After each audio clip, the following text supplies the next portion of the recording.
Film ഗാരേജിലേക്ക് ഇവർക്കും സ്വാഗതം. Official collection റിപ്പോർട്ടിന്റെ അടിസ്ഥാനത്തിലും ട്രാക്കേഴ്സ് പുറത്തുവിട്ട കളക്ഷന്റെ അടിസ്ഥാനത്തിലും 100 കോടി രൂപയ്ക്ക് മുകളിൽ വേൾഡ് വൈഡ് ഗ്രോസ് കളക്ഷൻ നേടിയെടുത്ത ഏറ്റവും പുതിയ മലയാളം സിനിമയാണല്ലോ മഞ്ഞുമൽ ബോയ്സ്. ചിദംബരത്തിന്റെ സംവിധാനത്തിൽ തിയേറ്ററുകളിലേക്ക് എത്തിയ survival thriller cinema Manjummel boys വെറും 12 ദിവസങ്ങൾ കൊണ്ട് 100 കോടിയല്ല 103 കോടി രൂപയാണ് വേൾഡ് വൈഡ് ഗ്രോസ് കളക്ഷനായിട്ട് നേടിയെടുത്തത്.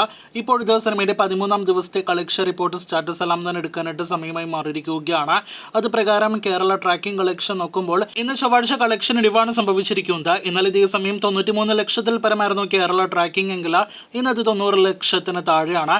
നിലവിൽ കേരളത്തിൽ നിന്ന് 36 കോടി 50 ലക്ഷത്തിന് മുകളിലെ ഗ്രോസ് കളക്ഷൻ നേടിയെടുത്ത സിനിമ. അങ്ങനെയെങ്കിൽ ഇന്ന് 1.5-2 കോടി റേഞ്ചിൽ കളക്ഷൻ നേടിയെടുക്കുമെന്ന് പ്രതീക്ഷിക്കുന്ന സിനിമ 38 കോടി രൂപയ്ക്ക് മുകളിൽ കേരള ഗ്രോസ് 13 ദിവസങ്ങൾ കൊണ്ട് നേടിയെടുക്കുന്നതാണ്. ഇനി തമിഴ്നാട്ടിലേക്ക് വരികയാണെങ്കിൽ കേരളത്തിൽ കളക്ഷൻ ഇടിവിന്റെ കാര്യമാണ് പ്രേക്ഷകരെ അറിയിക്കാനായിട്ടുള്ളതെങ്കിൽ തമിഴ്നാട്ടിൽ കളക്ഷൻ വർധനയുടെ കാര്യമാണ് പ്രേക്ഷകരെ അറിയിക്കാനായിട്ടുള്ളത്.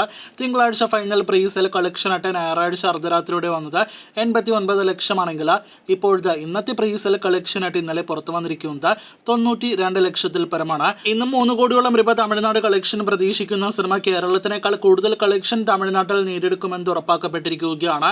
ഇന്നത്തോടെ 20 കോടിയിലേക്ക് സിനിമയുടെ തമിഴ്നാട് കളക്ഷൻ എത്തുമെന്നാണ് നാം പ്രതീക്ഷിക്കുന്നത്. വമ്പൻ കളക്ഷൻ തമിഴ്നാട്ടിൽ നേടിയെടുത്ത സിനിമ ഇപ്പോഴും അവിടെ വൻ തരംഗമായിട്ട് ഓടുന്നുവെന്നാണ് തിങ്കൾ ചൊവ്വ കളക്ഷൻ നോക്കുമ്പോൾ വ്യക്തമാകുന്നത്. തമിഴ്നാട്ടിൽ ഏതെല്ലാം സിനിമകളെ സിനിമ മറികടന്നുവെന്ന് കഴിഞ്ഞ വീഡിയോയിലൂടെ പ്രേക്ഷകരെ അറിയിച്ചിട്ടുണ്ട്. അത് കാണാത്തവരുണ്ടെങ്കിൽ കാണൂ. ഇന്നലെ തിങ്കളാഴ്ചത്തെ സ്റ്റാറ്റസ് പോലെ തന്നെ കേരള തമിഴ്നാട് കളക്ഷൻ മാത്രം കൂട്ടുമ്പോൾ 5 കോടിയിലേക്ക് സിനിമയുടെ കേരള തമിഴ്നാട് ഗ്രോസ് കളക്ഷൻ എത്തുമെന്നാണ് നാം പ്രതീക്ഷിക്കുന്നത്. 12 ദിവസങ്ങൾ കൊണ്ട് ലോകമെമ്പാട് നിന്നും 103 കോടി രൂപ ഗ്രോസ് കളക്ഷൻ നേടിയെടുത്ത സിനിമ ഇന്ന് 13ാം ദിവസത്തെ വേൾഡ് വൈഡ് എസ്റ്റിമേറ്റ് കളക്ഷൻ പ്രകാരം 110 കോടി രൂപയ്ക്ക് മുകളിലേക്ക് കളക്ഷൻ എത്തുന്നതാണ്. അപ്പോൾ അതിവേഗത്തിൽ മുന്നേറിക്കൊണ്ടിരിക്കുന്ന മഞ്ഞുമൽ ബോയ്സിന്റെ ഇതുപോലുള്ള കൂടുതൽ ബോക്സ് ഓഫീസ് റിപ്പോർട്ടുകൾ കേട്ട് പ്രേക്ഷകർ കാത്തിരിക്കും.